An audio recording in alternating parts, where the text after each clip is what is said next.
the same conclusions about the military-industrial intelligence complex of this country, and that connection to the assassination of JFK. So the reason that Oliver Stone took some liberty, some artistic license, in having in the film the two of them meet in Washington, D.C., was basically for impact, for effect, for people to understand that this is real, this is something to pay attention to. Many points that were brought up there, I would say, are quite relevant. And the protection detail for the president had been completely taken away for all intents and purposes. We know that Bill Greer, he's the man who drove the limousine.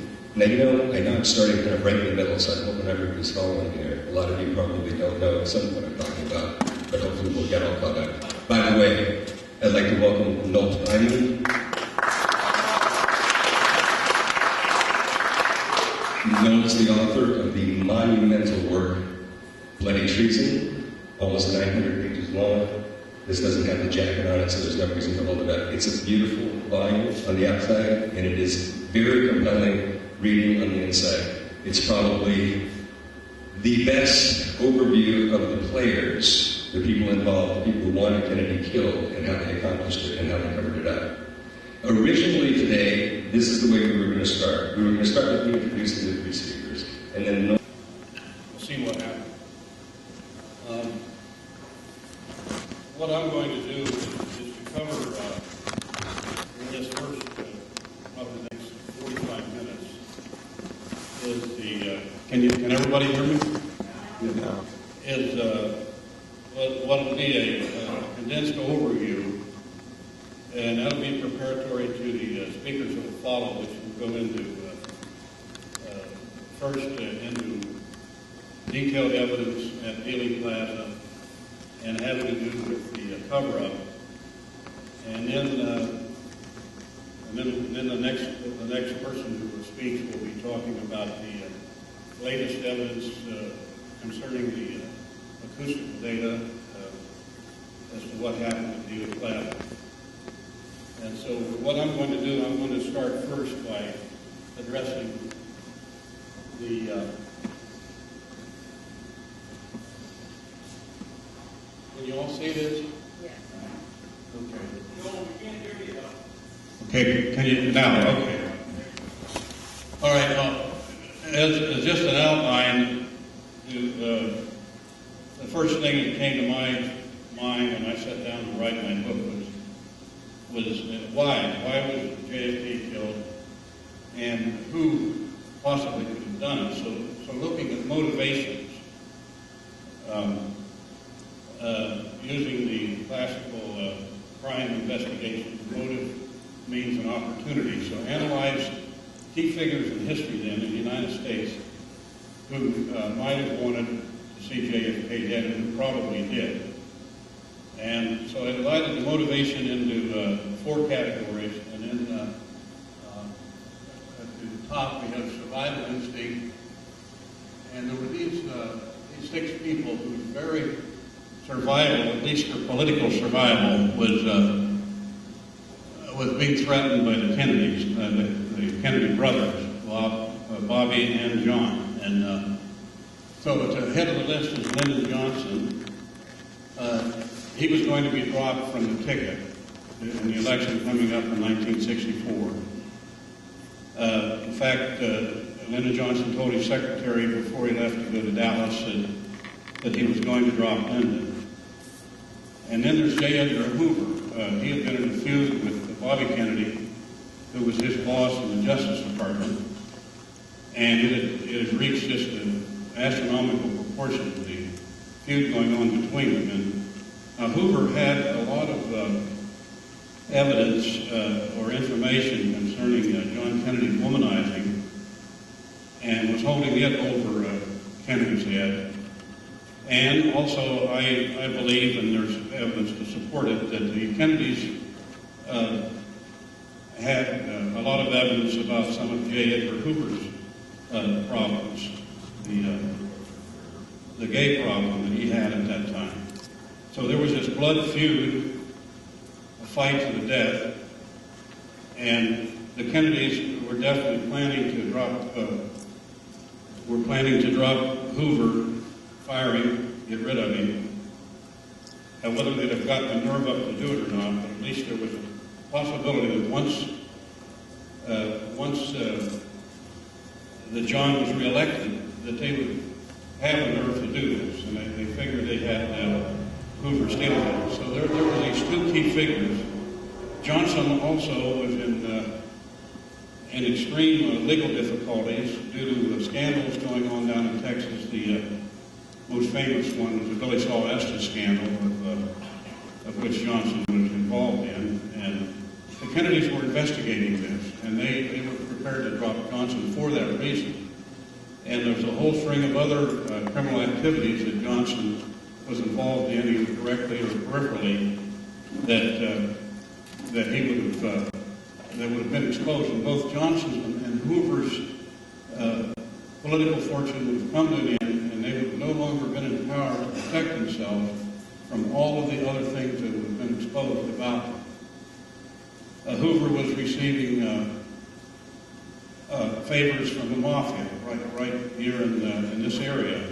He would come down and stay at the racetracks and stay at the Del Charo Hotel, going to the races, and the bill would be picked up by Texas oil men who were in partnership with the mafia and various enterprises. And so Hoover had more than just the fact that his sex life might be exposed to motivate him. Now, both Hoover and Johnson had a history of being willing to do anything, absolutely anything, to achieve power and stay in power. So then we go next to the mafia group, and their survival instinct was also threatened. And here we have, we moved it ahead too fast. Can you go back one? Yeah. In the Army, working in military intelligence as a cryptographer, put together in his mind that Kennedy was going to be killed when he went to Dallas. And we've never found out exactly how he got this information, but he went actually from AWL and went to the newspaper. He went to two different news organizations and told his story. So this could not be covered up. Long story about him. He ends up being put in a mental hospital, Army mental hospital, and he's still around somewhere. I've heard that he's in a sanitarium somewhere. It's a very long story, and this was later uncovered in CIA documents and FBI documents, confirming that Lincoln had done this. And incidentally, Lyndon Johnson was informed about this within 9 days after the assassination, about the time he was organizing the Warren Commission. Joseph Pilter, he told an informant, William Somerset. It was a Miami police informant that Kennedy was going to be hit with a rifle, with a rifle fire in a tall building. And it would be blamed on the communists, and he used the word Negro in the Negro. Well, this is what I believe actually happened, and it was blamed on the communists and a black. And he, even after it happened, he met with this informant again and said he thought he was kidding me. So that's another story that's been out for years, but it just shows how much you can. The idea that, and the Warren Commission never got this information. I'm going to try to hurry up because there's a lot more to cover here in my time span. Rose Sharamee, Oliver Stone had that in his movie. She was a dope addict and a prostitute who was found lying along the highway on the road from New Orleans to Dallas. And when she was taken to the hospital, she told the doctor that she was going to Dallas. I asked her what you were doing going to Dallas. She said, I'm going there, number one, to pick up my a child, and number two, to kill Kennedy. And she had been, and this was verified, and it's also in the HSCA report, and she also told the same story to a policeman who, when he was taking her to the hospital, and when she got there, it was a Dr. Weiss that she told this story to. She had been thrown out of the car by some people who she said resembled to be Italians or Cubans. Next is Homer Echevarria. An informant told the Secret Service a few days after the assassination that Echevarria had said he was involved in gun running with the Cubans and with the Cuban group down in Dallas called the DRE. Who were staying and there was a safe house in Dallas on Harlandale Street, and they were all in that at the time of the assassination. But anyway, Echevarria made a remark that, well, as soon as we take care of Kennedy when he gets to Dallas, we will be going ahead with our gun running operation.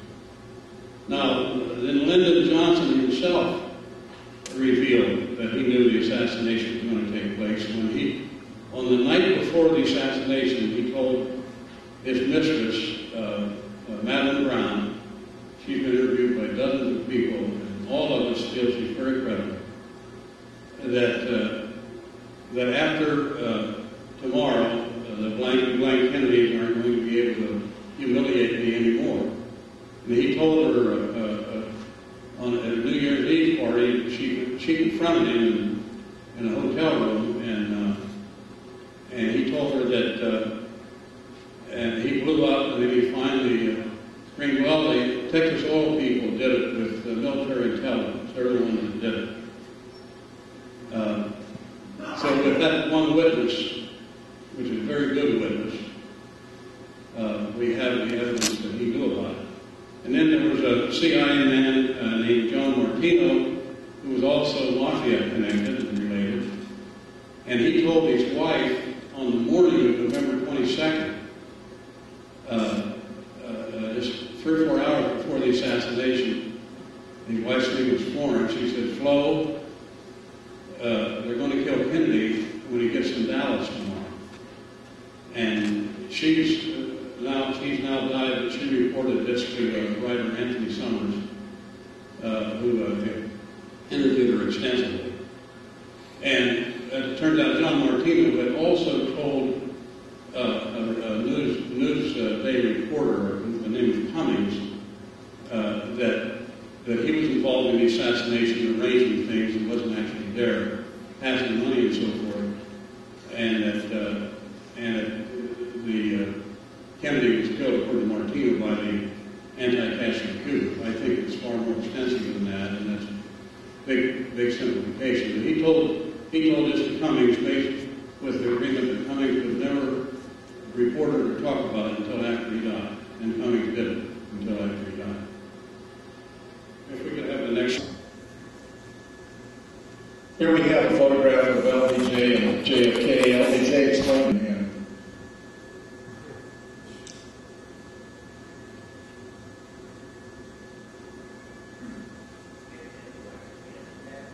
Now, just hit the key, just hit the forward key, just the arrow, the lower right arrow.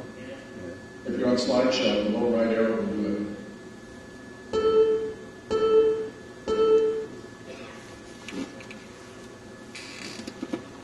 it. Gregory Burnham was making that since John Conley was sitting here in seat number 4, and Jack was sitting here in seat number 6, the only way in which a shot at the president could have been affected by Conley turning or not would have been if it had been fired from the front, especially from the right front. I'll talk later about motorcycle patrolmen here. They were hit so hard with blood and debris that they thought they themselves had been hit. 2 of Jack's closest friends, Kenny O'Donnell and Dave Powers, were riding in the Secret Service Cadillac known as the Queen Mary. And Dave Powers, in fact, took a film of the assassination that he's been unwilling to release to the public.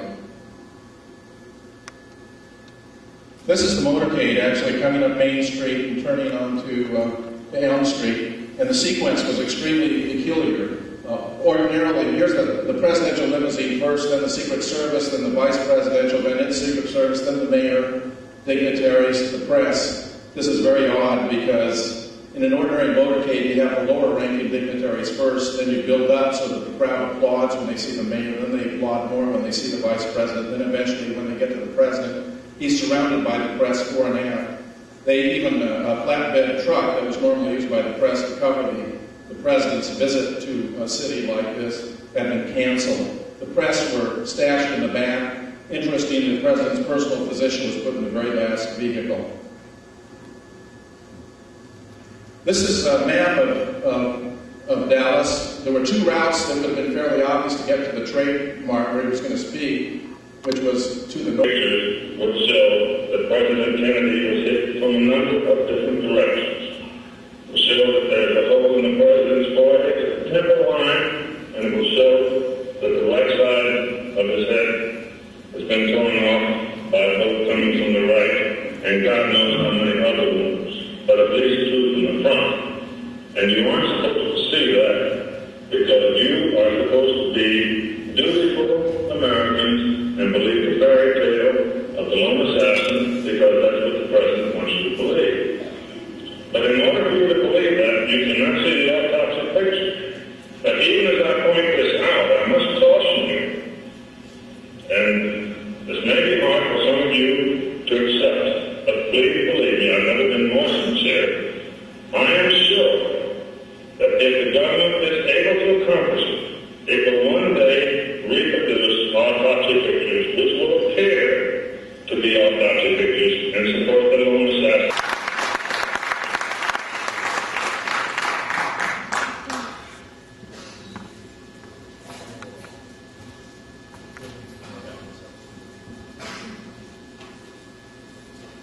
Thank you all for coming.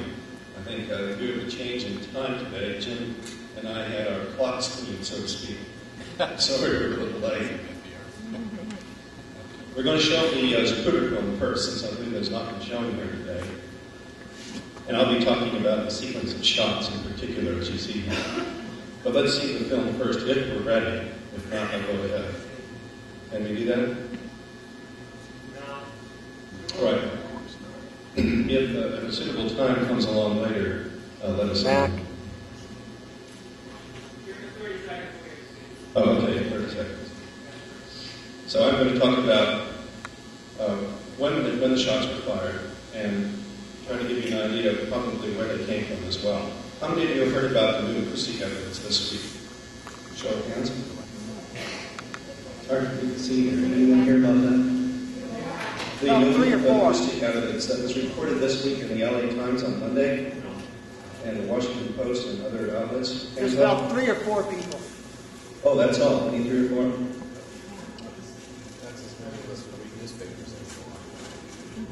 So I'll be focusing my talk around that new acoustic evidence.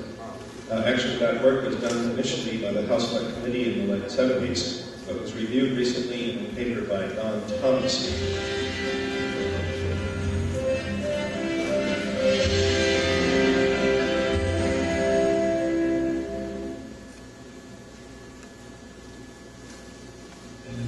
On November 20, 1963, all of Dallas, Texas was abuzz over the visit of President John F. Kennedy and his wife Jackie. We don't want to see this whole video, we just want to jump to this video.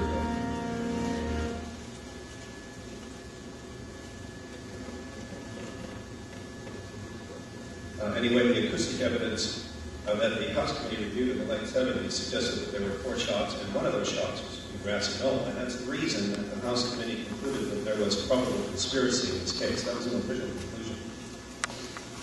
The new paper by Thomas basically says the same thing, but based on a more detailed analysis.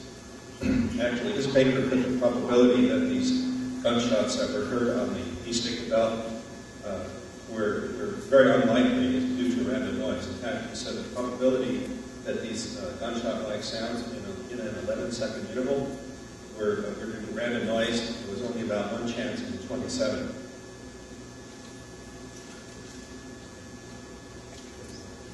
So if that's true, it's very powerful evidence for conspiracy. because they found at least 4 shots on the tape. And at least 2 of them were very closely spaced. They're close together for a shot, 2 shots from the Mantik or Twyman.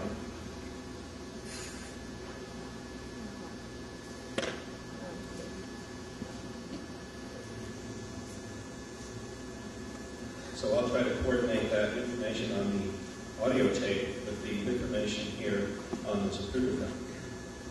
Now, if you're having trouble showing, the limousine went behind the sign. And that's anchored pretty accurately because in the Zapruder film, you can see where this photographer, Willis, is standing. And in Willis's still photograph, likewise, you can see where Zapruder is standing. So they're kind of mirror images of each other. And what Willis said was that his finger went down on the shutter just after the first shot. And so you can correct for the time delay for that because the Willis photo was taken at 2:02 and work backwards and estimate that this shot was at 189 and I've given a range here. And the evidence for a shot right after the sign at 2:24 results mainly from Kennedy's arms going up like this, as you saw in the film. So we got three good places where we can be quite sure that there was. If the information turns out to say, hey, we did it, but here's why we did it, and let's just assume a wild thing that there was a reason why that made sense to somebody. Hard to imagine you can justify murder in that way. In any way, but in that way. But let's just assume some national security thing. Then if that's the case, I want to know it. I want to know it because it's my tax dollars and your tax dollars that goes to fund these secret organizations. When I say secret organizations, what am I talking about? I'm talking about the intelligence community. Now, this is not an indictment of the intelligence community. There's tremendously good people in all different areas of intelligence work in this country. And it is necessary that we have good people in those positions. We do have national interest to be very concerned with. And it's an issue that's been ever since we started, this country was started.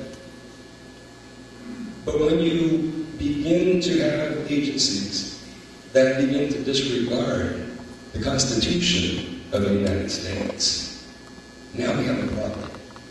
Because the Constitution of the United States ensures freedom to the people. It ensures that there's watchdogs and balances of power.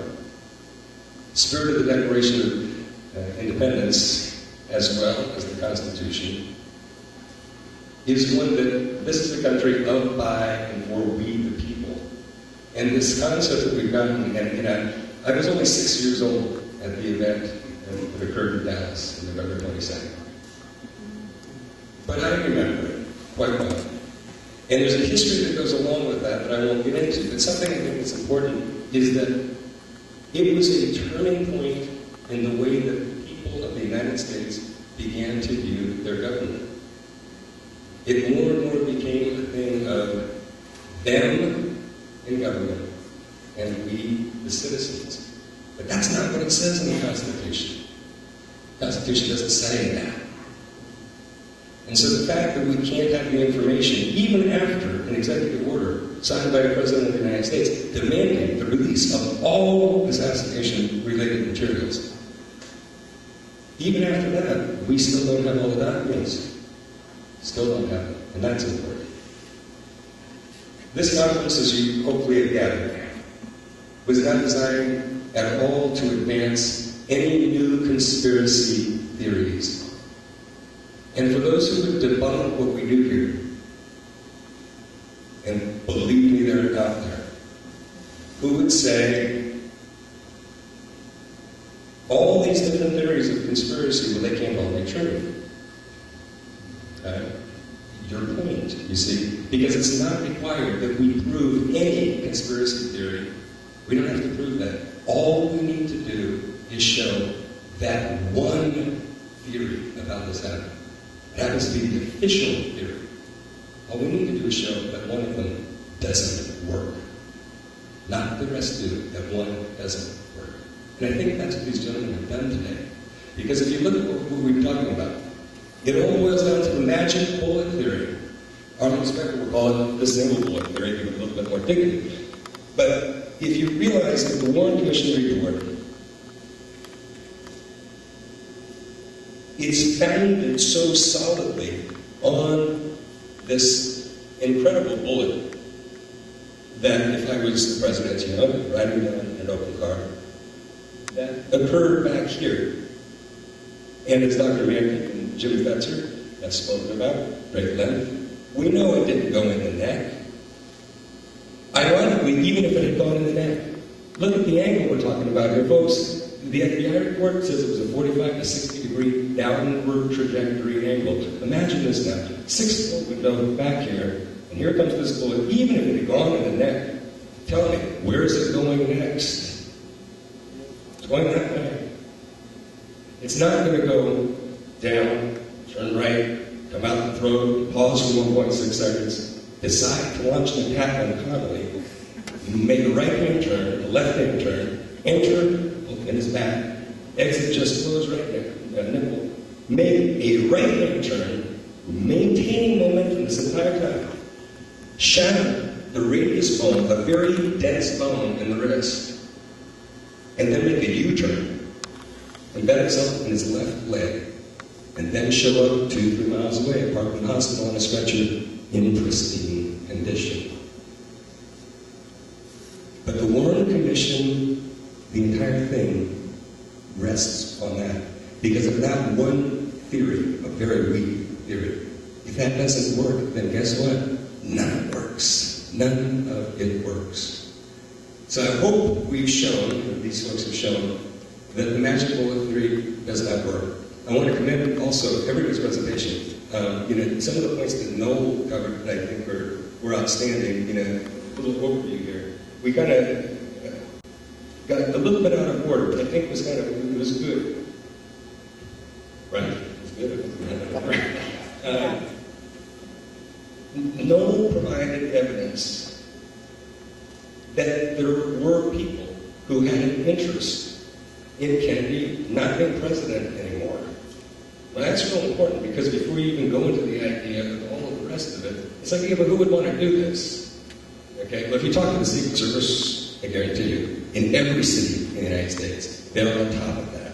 If the president's going to visit a city in the United States, one of their jobs is to find out who does not like this guy a whole lot.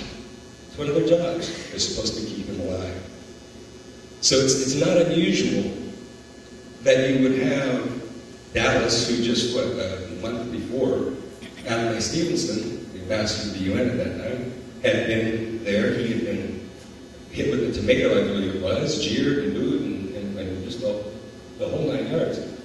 And I heard over and over the most incredible thing. Do you know that in the Secret Service official report, what do I say? There was not a single threat in the city of Dallas that they had on record. Now, let me repeat that. Not a single threat. Now, I've talked to criminal intelligence division, a very, very close friend of mine there, who will remain nameless, retired AD. He assures me, and has provided me with documents and names and locations of where every single person in criminal intelligence division out of the Dallas Police Department, where they were and what they were doing, and who they were concerned about and why. So anyone who tells you that, for the first time in the history of the country, there was no threat in this one situation, it's completely fiction. The fact that there was a threat, and a known threat in Dallas, now we have to go to another way of looking at this.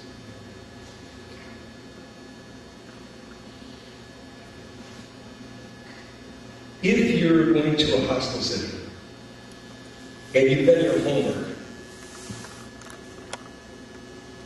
well, simple question would be, even if Oswald had done it, how come they didn't know that he was there? How come they didn't know that he was working at that building? Part of their job is to make sure those people go on a nice little trip. They're not there that day. He should not have had the opportunity to do it just for that. And yet, there's a claim that, well, they didn't know it was there, they didn't know it was a problem. But I've got an FBI document from Special Agent Percy. Here's the guy who worked with Oswald all the time. And you know what that FBI document says? That document says an incredible thing. I believe it was, if I'm not mistaken, at 3 o'clock is the timestamp on it. Don't quote me, but it's darn close. Of the 22nd of November, he informs the Dallas Police Department that the FBI is aware of this individual and considers him capable of committing the crime. And is this making significance to you folks? I'm looking around going, is this? It is? Okay, you see the significance there. That you mean, so now the FBI did know, and this guy was a danger, but they didn't bother to tell the Secret Service about it. In fact, it's a framework. Okay, so moving on here real quick. Next thing I wanted to cover was, well, everything that Jim covered, basically, and so I can't hear he did it. But what he did, I thought so eloquently and systematically, was to tear the Warren Commission apart, piece by piece, through all the different evidence that was provided to you. And yet again, we don't need to tear it all apart. We just need really to tear apart the magic bullet theory, which again has been done. And of course, we just listened to David again, and I'm just going to focus mostly on the idea that the magic bullet theory in those, everything else they covered was tremendous. But that one theory was really important to get it out of the way so that we stop believing in it. Okay? Blair, can you try to pull up that HTML page again? Yeah, the first one that you tried earlier, but you said you thought you would be able to get it up this time.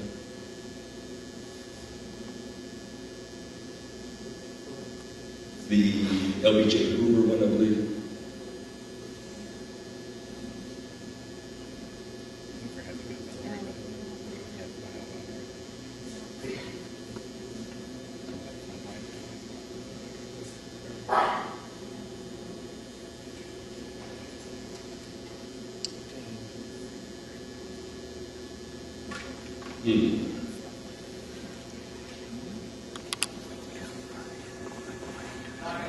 Okay, no problem. Do this then. Press the WAV file that was going to be attached to it we talked about earlier.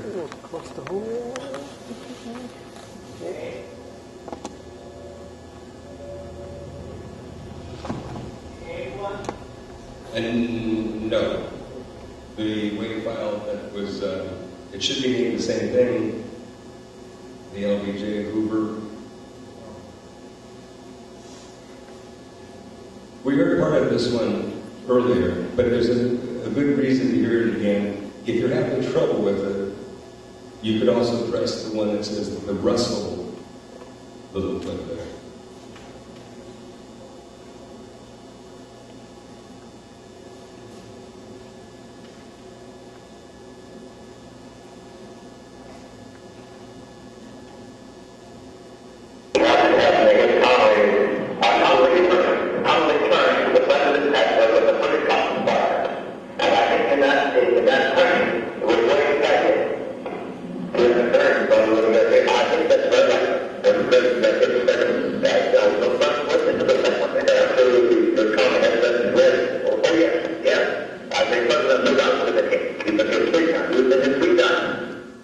Okay, now, that was 11/29/63. Something important to note about that. Obviously, which we've already talked about, magic bullet theory doesn't work, even what we're talking about there. Some would say JFK Hoover didn't know anything back then, and it was only a week after. Well, if he didn't, then why was he giving the President of the United States that day the FBI report completed on the investigation of this murder? And based on that, Johnson announced the formation of the Warren Commission. And it was on that they were basing they founded their theories based on the investigation of the FBI. So perhaps he didn't know everything. That's fine. But this is way better. Can you run the Russell one there?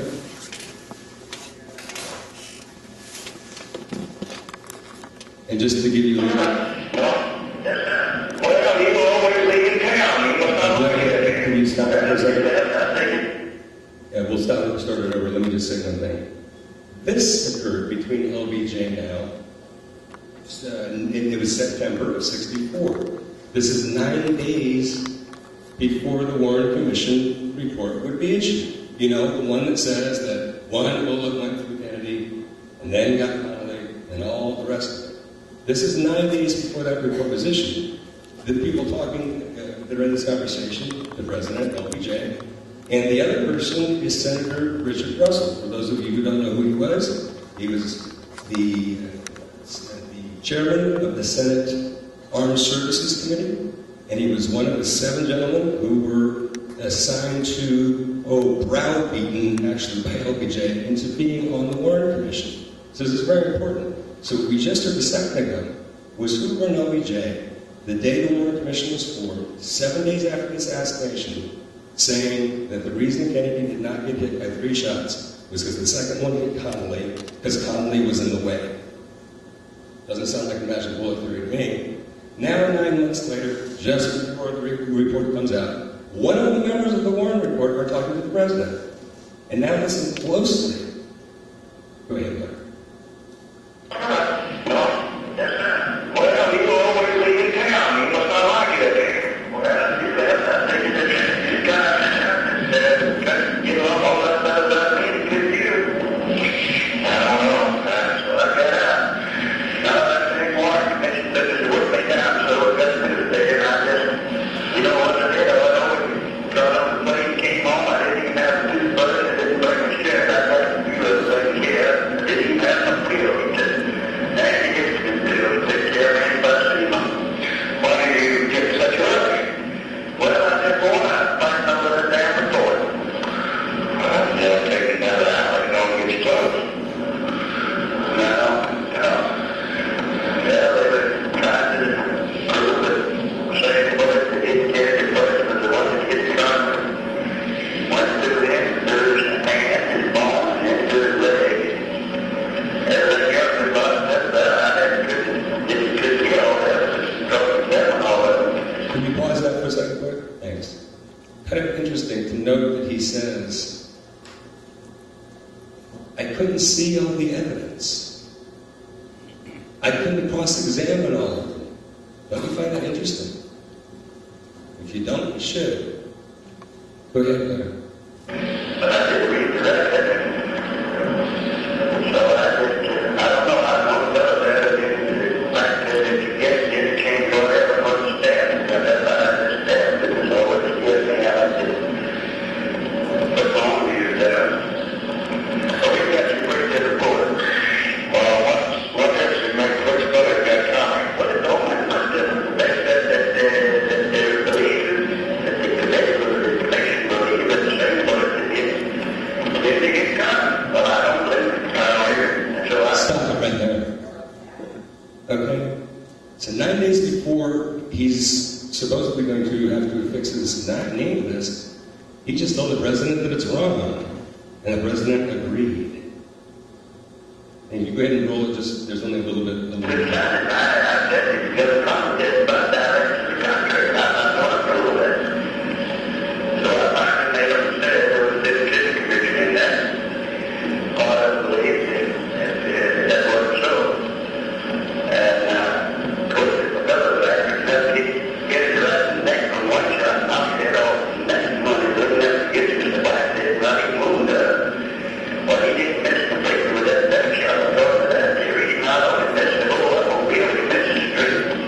Well, the man gets that shot and put 2 bullets right in the end, he didn't miss that whole automobile. And on the street.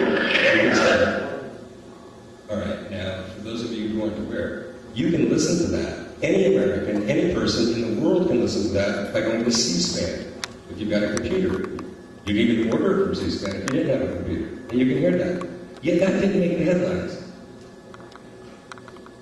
The first conversation, you can listen to that, and neither did that. And to me, that's important. Why is the media not on top of some of these things? Any idea why that might be? I mean, it's at the point where the media becomes unduly influenced by those who would keep information from the American public. Again, we've got a very, very serious situation on our hands. So since my topic here, before I diverge too much, was that a word, Jim? Diverge? Thank you. I have to make sure I feel goofy. One of the things that continuously is troublesome. Again, getting back to the question of why is this important? I think most people figured that would come out, and if you were going to guess, you may have guessed that, well, he's going to talk about why is it important as a subject, to keep talking about it. And I sort of mentioned why I think it is, and that is right. But there's a deeper reason, and it's a second interpretation of my topic would be this. Why is this still important to those who would keep the truth a secret? That's just as important a question, maybe more important, because there has to be a reason, folks. There has to be a reason. And we need to know what that reason is, because until we do answer some of these questions, we won't go to sleep on it, we won't move on. Our country will not feel unified with its government, again, until this is cleared up. I was talking to a very close friend of mine, and I said it's amazing that people don't realize the amount of effort that they need to put in to turning and looking the other way on this subject. They think that it takes a lot of effort to do what we do, to research this. I guarantee you, not just because I care about it, I guarantee you that each person, when this subject comes up, the Kennedy assassination, nobody just shrugs their shoulders internally. The majority of people don't at all. And you may see it on the outside. It's like, or whatever. Or, oh no, somebody doesn't want to talk about it. But I guarantee you it meant something. And it still means something to every single person. And we need to own what that is. We need to own what it makes us feel like. Because again, until we do, we are not taking responsibility. We're not taking responsibility for our lives. We're not taking responsibility for our government. We're not taking responsibility for anything. And letting that be, I think, a guiding principle would be really important. And again, I want to emphasize, this is not an indictment of our way of life as Americans or our government as we know it. And we shouldn't be running around always thinking something's going on, because that's not true. But by the same token, they would have us, it would seem to the media, believe that we are living in the best of all possible worlds, to quote Jim Garrison. And it serves the government well many times to do that, to have its people think that. Whether or not that is the case remains to be seen. I think rather than me going on and on about further things, it's probably getting pretty good time for questions and answers for everyone. One thing I'd like to do is have one more clip played. Blair, if you could go ahead and play the Abe clip now. And I'm going to kind of sit in the audience for a second, and then we'll come back up and do our questions and answers. Thank you.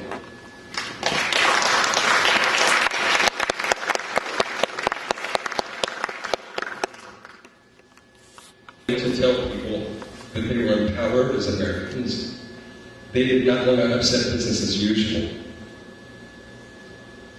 And they weren't going to let him do it either.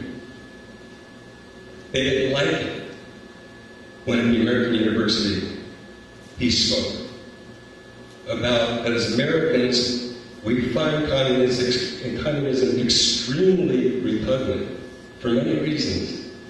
But we can still hail the Russian people for their great accomplishments in science, in the arts, and many other things. And then in the Second World War, they lost more people in that country than in any other battle that any other country's ever lost. Over 20 million lost. 2/3 of their industrial base lost. 1/3 of the nation was devastated. Something equivalent east to Chicago, from the East Coast to Chicago, by comparison with our country. And he went on to say, basically he was ending the Cold War. He went on to say that the only agreements between people, the only agreements between nations are the ones that are mutually beneficial to both nations. And so why dwell on our differences, although we have to remember them and not sacrifice what we've worked so hard to attain, but find the things that we have in common, our common enemies, ignorance, poverty, disease, and war and suffering. So, no matter whatever a person thinks of Jack Kennedy, he repeatedly made speeches that spoke those same themes. And those themes are not very political savvy. Lobbyists don't like to hear that. Right? Congressional leaders may not want to back you up, especially if you're talking about civil rights. They're not going to want to back that up either, not civil rights, because they have to get elected too next time around. So he took a tremendous risk in all those speeches because he decided that the people were going to choose who the president was.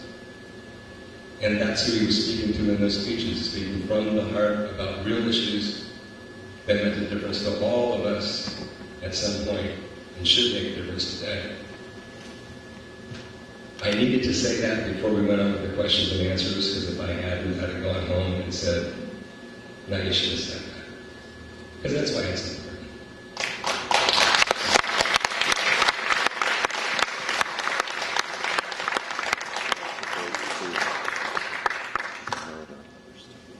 I'd like to invite Jim and Noel and David up for questions. Questions. And that's David. Oh, okay, David already had to leave. Well, we could actually have David Mollering come up. Go ahead.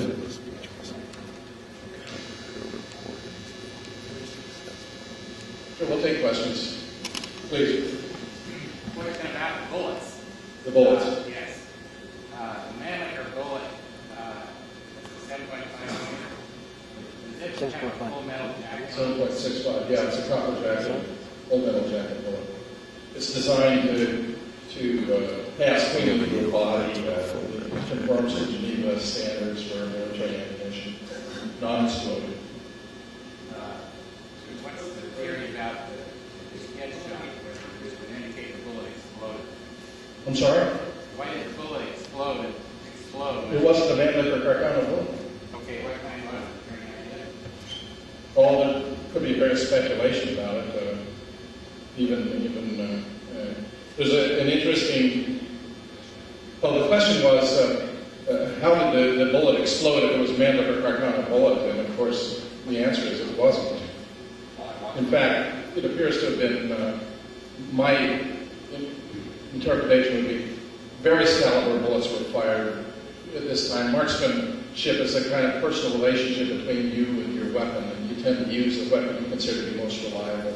I believe the reason why there was such a concern to remove all the bullets from the body before, I think, but also at Fetzer, was because it would be so revealing of multiple assassins. Other questions? Yes? Why do you assume an explosive bullet cannot be manufactured from an original system? Well, look, there are lots of alternative possibilities, but Lee Oswald wasn't an expert on ammunition. Lee Oswald wasn't out practicing marksmanship. Lee Oswald didn't even have boxes of this ammunition. Lee Oswald did not fire these shots. Isn't this an assumption? But yeah, sure. I mean, you could talk all kinds of different ways about how you could carve up bullets and do special things. There's no reason to think that specifically was done here. But Every reason to believe it. It's an assassination technique. Bullet is drilled, mercury is put into the tip, sealed up with solder. well, I wish David were here to address that specifically, but If two explosive bullets were found, there would be no evidence, and all the shrapnel that you have unaccounted for in the brain would be the shrapnel residue. well, I'm not quite sure what point you're making. You're saying that. Are you implying that Lee Oswald created a fancy bullet using mercury? I can show you how to do it in 30 seconds. Yeah, are you implying that Lee Oswald did it? Why not? Well, among other things, he was on the second floor drinking a Coke at the time. Discounted the single. I mean, I hate to go back over all the evidence, but there was no shot in the back of the neck. It was well down in the back. The shot you're talking about entered the right temple and didn't enter the back of the head. So I don't think there's a lot of point in debating whether Lee Oswald performed some fancy operation on a bullet. Other questions, yeah? How do you figure it's possible that Kennedy was able to wave after he was hit by shrapnel? Wave? It said in the video that he was still waving after his first shot. Well, he's just seated, waiting. This this back thing only went in about as far as the second knuckle on your little finger. It was a real shallow shot. I mean, it wasn't a grossly incapacitating wound. I mean, this is a very minor thing. It's going to take a while for a reaction to occur. But this is a minor matter. Yep. I think the point might have been if the shrapnel hit him first on that first shot or one of the first ones, and he said, "My God, I've been hit." Why didn't he duck down, get Well, Jack Kennedy was wearing a back brace, and he'd been snugly strapped in by his personal physician. Jack had injured his back in World War II, as most of us were in high school, PT 109, when he was saving a fellow sailor. Every day of his life, Jack lived in great pain, and his back brace made it impossible for him to move or duck and get out of the way. There were many ways in which he was a sitting target here. Yes, Bob. Is there good documentation for what Kennedy had planned for the United States and for United States relations with the rest of the world? Noel, let me ask Noel to answer that. The question is there good documentation on what Jack may have had planned for the future, of which you might be aware for the United Nations and the United States? Well, he had planned that we would withdraw from Vietnam. And as far as and would have a rapprochement with the Soviet Union and with Fidel Castro. That was what he had in mind. Of course, those have all been great things had they been accomplished. Yeah.